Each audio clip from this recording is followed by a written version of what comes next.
Bonsoir, l'information politique du jour, c'est évidemment la nomination de Thierry Mandon. Thierry Mandon, le député haussaignien qui rentre au gouvernement, porte-parole du PS à l'Assemblée nationale. Il a été nommé secrétaire d'État à la réforme de l'État. C'est un spécialiste de la question, réforme d'État et simplification, dossier sur lequel il planche depuis plusieurs mois et dont l'actualité avait pu faire penser qu'il allait faire partie du remaniement lorsque Manuel Valls avait été désigné comme Premier ministre. L'ancien maire de Ris-Orangis qui va donc céder la place de député, sa place de député, à son suppléant Romain Colas, le maire de Boussy-Saint-Antoine, qui devra donc siéger au Palais Bourbon pour représenter la 9e circonscription de l'Essonne. Romain Colas, qui lui devra céder son fauteuil de conseiller général du canton d'Épinay-sous-Sénard à sa suppléante. Voilà.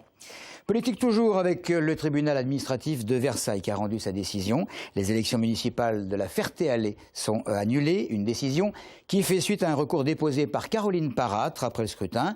La candidate malheureuse reproche à l'actuelle maire Marie-Annick Pierre d'avoir fermé les portes du bureau numéro 1 de la commune à 19h45. Faux, réplique Marie-Annick Pierre, qui reconnaît avoir effectivement fermé les portes pour cause de débordement, mais bien à 20h, c'est-à-dire à la fin du scrutin. Les explications complémentaires de Maxime Lemaine.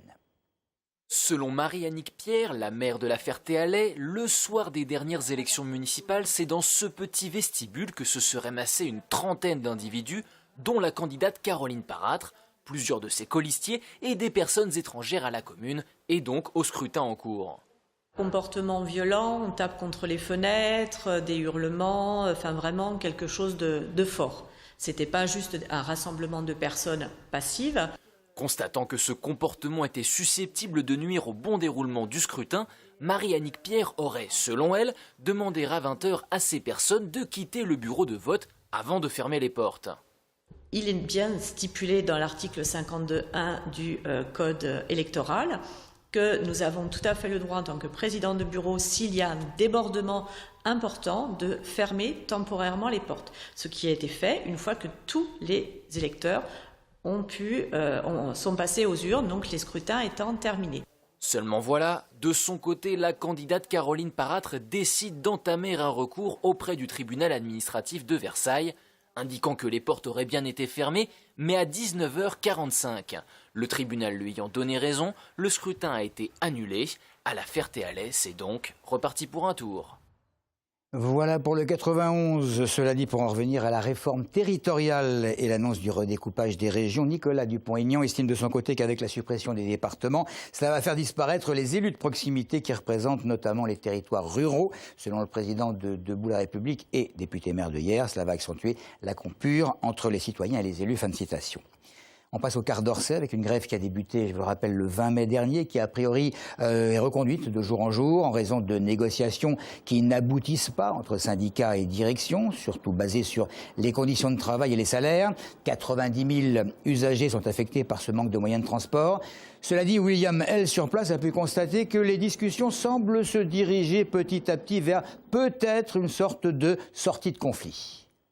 Beaucoup de non-grévistes qui voudraient reprendre le service minimum et retourner au travail sont apeurés parce qu'il y a des menaces écrites notamment sur des blogs.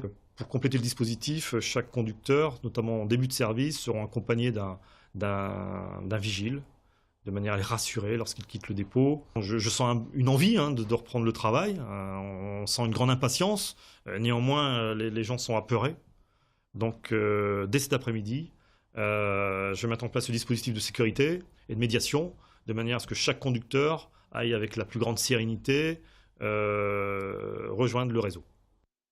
Et nous allons passer au mercredi du rugby, la 8e édition de ces mercredis. Plusieurs collèges d'Île-de-France se sont rendus au centre national du 15 de France, à Marcoussis. Parmi eux, le collège Blaise Pascal de Massy. Le projet, il se déroule en 2 temps. Une première phase où des agents RATP se rendent dans les établissements scolaires pour parler règles du rugby et règles dans les transports. Et une deuxième phase sur le terrain pour mettre justement en application ce qui a été appris en classe. Audrey Coll.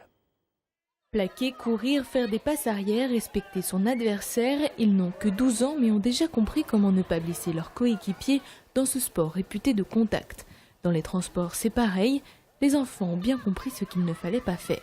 Dans les RATP, il faut du respect parce qu'il y a des gens, ils dégradent les sièges, ils font des fautes. Il y a des gens, des fois, ils parlent fort parce qu'ils sont en colère. Il y en a, ils mangent dans les transports, après, ils laissent tout par terre. Ils font n'importe quoi avec les sièges. Ils font que des bêtises. Ils poussent les gens pour aller dans les transports, alors qu'il faut laisser les personnes d'abord sortir. Le principe des mercredis du rugby organisés par la RATP dans des collèges d'Île-de-France est de s'appuyer sur les règles du sport pour dialoguer avec les jeunes sur les incivilités dans les transports. Ensuite, au Centre national de Marcoussis, les collégiens mettent en pratique les règles du rugby, mais aussi de civilité. Ça apporte aux enfants le fait de mieux vivre ensemble, de se respecter et de créer du lien aussi avec nos agents, qui sont aussi ces ambassadeurs qui vont dans ces établissements scolaires pour travailler ces problématiques d'incivilité qu'ils rencontrent au quotidien. Avec les mercredis du rugby et avec la campagne de sensibilisation Restons civils sur toute la ligne, visible partout dans les transports, la RATP a déclaré la guerre aux incivilités, en recul déjà l'an dernier de 10%, un essai concluant. Et puis sachez qu'une importante étude danoise sur les tensions familiales sur près de 10 000 femmes a abouti à un constat. Les disputes à la maison sont dangereuses. L'étude est sur les femmes et sur les hommes, évidemment. Est-ce que les Estoniens se disputent souvent? Camille Rollo et Florian Vasmer sont allés se renseigner. C'est des petits conflits, mais rien qui puisse attaquer le cœur. Moi, je connais des gens qui se disputent et pourtant ils vont très très bien. Quand on s'énerve, c'est jamais bon pour la santé. On s'est disputé beaucoup. Plus maintenant. Hélas. Quand je suis en couple, je veux que ce soit l'harmonie, tout simplement. On discute, mais on se dispute pas. C'est tout à fait normal et après on retrouve un second souffle. On peut bien voir quand on est contrarié, on a des problèmes d'estomac, non? J'évite justement, donc je vais au sport, j'évite, je préfère. Oui.